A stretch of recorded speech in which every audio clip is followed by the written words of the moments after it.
Hello, everyone, and welcome to another episode of FTU Life After the Military. I'm your host, Tony Rodriguez, and today's date is May 11th. And it's been a pretty exciting week for me. Let's see, my daughter graduated from the University of Alabama. Roll Tide Roll, right? And that's pretty exciting for me because she is the first person in our family to go to college and graduate. Um, yes, I graduated from college, from community college, from Troy University, from Pembroke, and from Irvine, and I'm working on my PhD. But I did it in bits and pieces and put it all together. And a lot of it was online and overseas. And when I was deployed to various countries, my daughter is the one and only person in our family who actually listened and went to college and did 4 straight years and graduated. And now we're waiting to hear if she's going to be accepted into graduate school. And so I'm very proud of her. She worked very hard for this, and she finished with the 3.5 GPA. Um, I couldn't be happier. I mean, I wanted to do backflips. I wanted to, throw confetti and just act the fool in the stands, but I didn't want to embarrass her. So I uh, refrained from doing anything crazy and just cheered for her. And, we stayed for a couple of days and we left. Uh, because she's a young lady and she's independent now, and having her parents around isn't cool anymore. And she just wanted to be on her own, and I totally understand that. And again, I'm just happy that she finished and she allowed us to be down there for the ceremony. Of course, she did not want to go, but I made her, and not for me, not for me. It was one for her, so she can understand that it's okay to take time and to celebrate your achievements because it's important. I do not do that. I have never celebrated any achievement, anything I've ever accomplished. And the reason for that is when I set a goal, I know I'm going to accomplish it, whether it takes me a day or whether it takes me 30 years, like that Masters for UC Irvine. It took me 30 years, but I completed my goal. And so when I set a goal, there's no reason to celebrate it. I already knew I was going to accomplish it. Celebrating for me is looking at something that it's acknowledging that I didn't think I could accomplish my goal. I know I'm going to accomplish my goal. Next year, I will qualify for the Boston Marathon. I don't want to run Boston because I don't want to go to Massachusetts. I just want to qualify, right? That's it. And I'm going to do it next year. Because the time has finally come down. I've gotten old enough where the time is achievable without having to drop about 20 to 30 pounds. I can run 26.2 miles in 3 hours and 25 minutes, no problem. And so next year I'm going to do that. So I wanted to talk a little bit about, while I was in Alabama, I picked up another garden gnome, right? This one is a Roll Tide garden gnome. So he's dressed up. He has like the gnome shoes, but they look like cleats, and he has the gnome beard and the big Alabama A on it, right? And put him outside with my garden chicken. That chicken is beat up. It is beat the hell up, and my wife wants me to get rid of it, but I will not, because chicken has survived 2 hurricanes and has flown down the street. During both hurricanes that came through North Carolina, forgot to bring chicken in and flew down the street, went down after the hurricane was completed, found chicken. He's beat up, not getting rid of him because that's one tough chicken. I have my Mexican garden gnome out there that Drew sent me last year. Right, he has a sombrero on and he has maracas. He's wearing a poncho. And for those of you who don't know, no, that's not racist. One, because I actually have a sombrero. It's not here. It's at work. I have a sombrero and I have a poncho, right? I actually dressed up like that in Iraq. So no, it's not racist at all. It's pretty accurate. And he has a sweet mustache. And when I put my poncho and my sombrero on, had a mustache too. So it's pretty accurate, right? And I have them both out there with chicken. And the reason I bring that up is because when I grew up in East Los Angeles, right?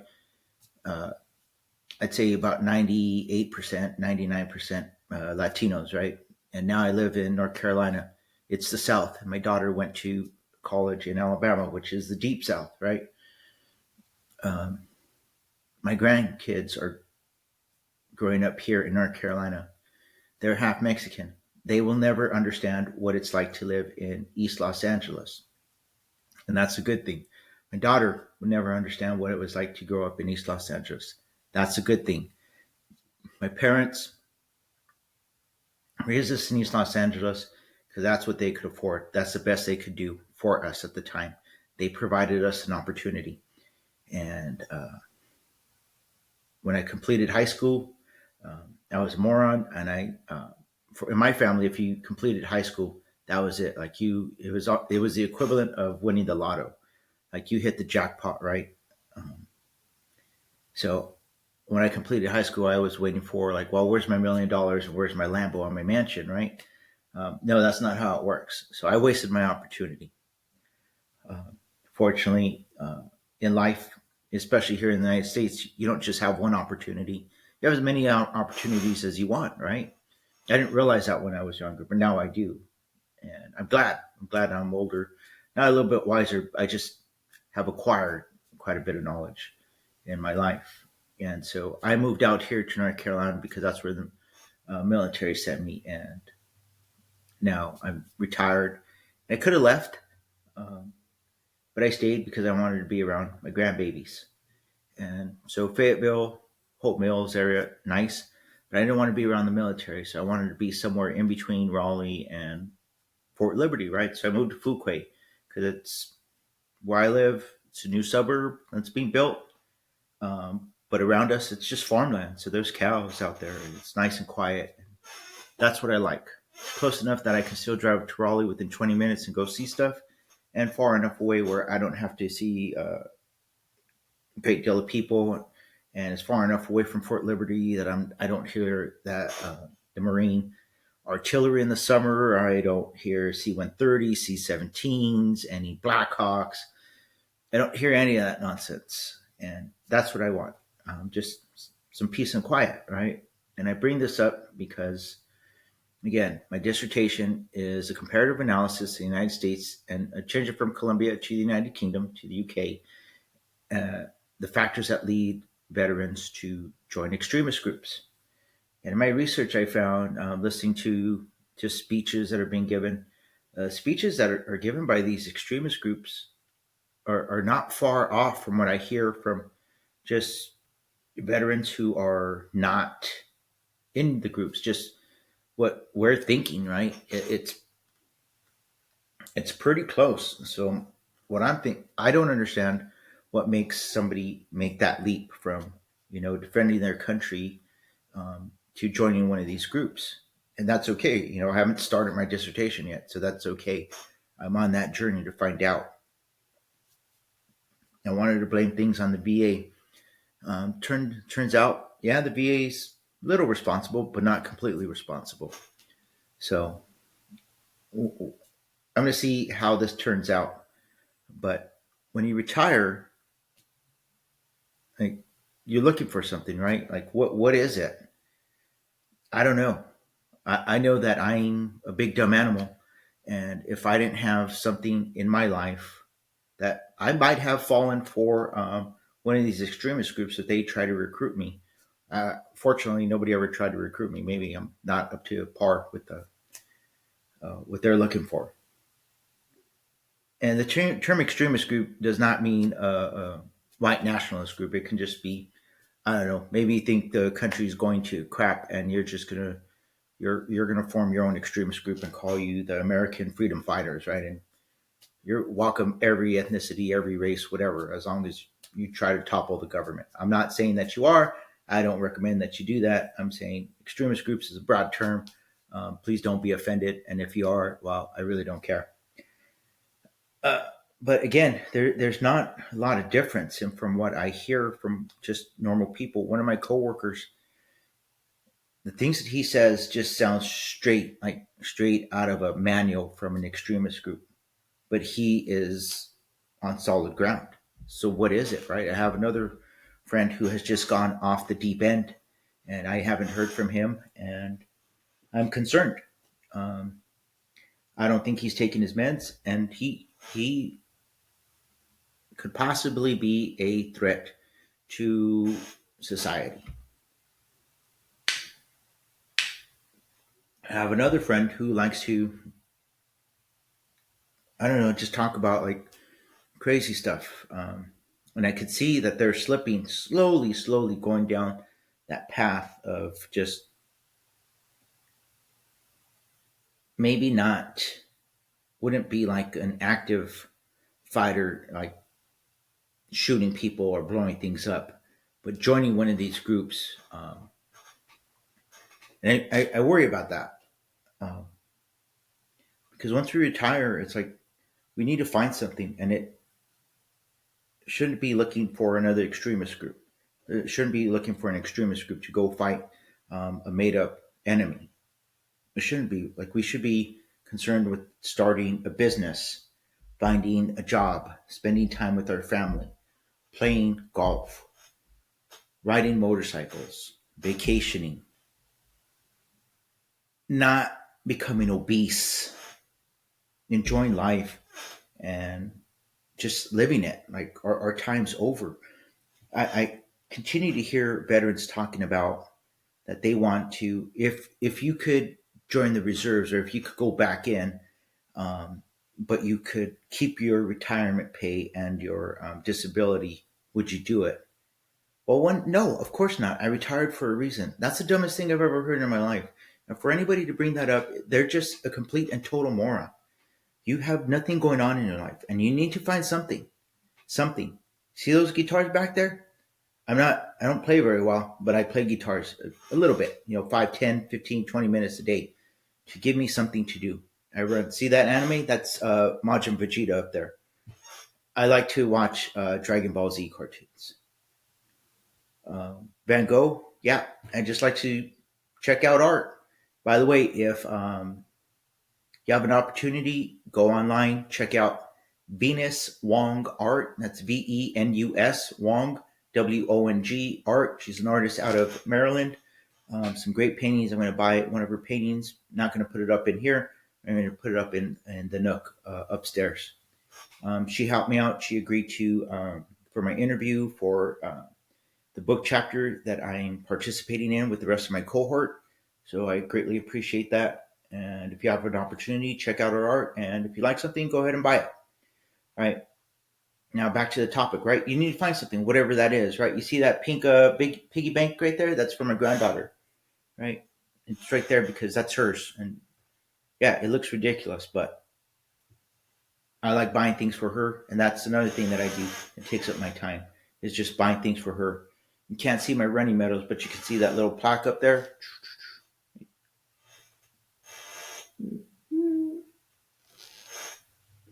Anyway, right next to, right below the Star Trek picture, right? That's all my race bibs, or half of my race bibs, and right, I run, and that's what we need to do. And for the people who are saying, "Well, I would go back in if they would let me keep my retirement, and my disability," I don't know if you understand this, buddy, but you're collecting disability, right? Which means there's something wrong with you. If I, if the military ever called me back in, automatically I would be on a P3 profile. What does that mean? I'm on a dead man profile. Can't wear a kit because my shoulders can't take the weight. Can't wear a helmet because of my vertigo. I might have to wear a helmet because I'm gonna no fall. Who knows when I'm gonna fall over, right? But I can't wear the army helmets because they're too heavy. I can't wear a rucksack because my lower spine and my hip. I need hip replacement surgery. I can't carry a ruck. My knee needs to be replaced as well. Like, what are we talking about here? Jumping out of airplanes? Are you insane? There's no way I could wear a parachute again, much less wear all the kit, the Alice pack. So for all the people saying like, yeah, I would go back in so I can be a mentor, just be a mentor somewhere else. You don't have to be a mentor. Go back into the military to be a mentor. Like, just stop. Let's stop being morons. Let's go live our lives, right? I know I'm being preachy, but it's like, guys, come on. Like, there is a better way, right? If you want to grow your beard out, grow your beard out. I think if you grow a beard and you trim it up, it's all right because you look like, like you're growing it out and you still want to be professional. If you want to grow it out and it's all the way out here, honestly, I think you look like a douche. But if you want to grow it out, go right ahead, right? It's your life and you do whatever you want, right? Because, right? Hair update, right? You can check it out. Coming in a little bit better. I had to brush the sides down, but right now it's looking really crazy. They look like Doc Brown, or they look like that GIF, right, from John C. Riley, the confused one. They're like, oh, that crazy face that he has. Well, that's what my hair looks like right now, and that's awesome. You want to know why? Because I haven't had hair on my head for about, I don't know, a decade, and so the fact that I have any hair on my head is a plus. So again, right? They're just goals to set, have something to do. I have a difficult time just relaxing. I was in the front room watching Masters of the Universe, uh, the Dolph Lundgren movie from like 1986, right?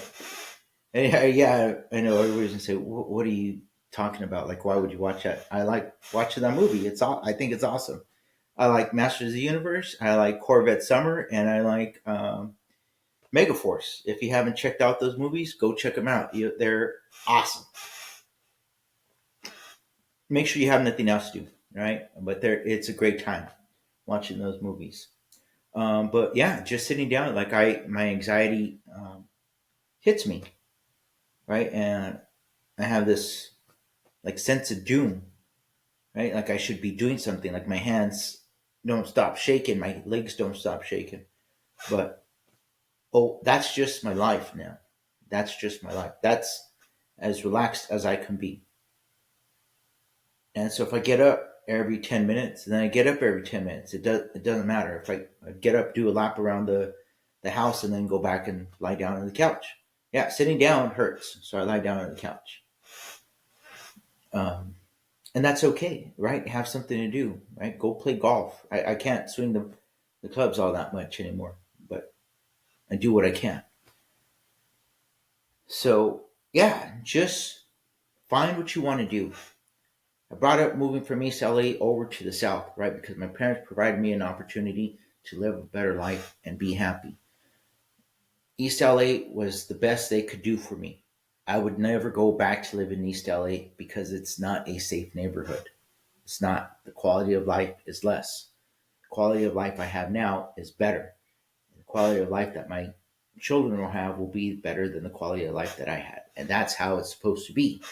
Shouldn't be going backwards. If you go backwards, that's all right, but you got to keep working at it to move forward, right?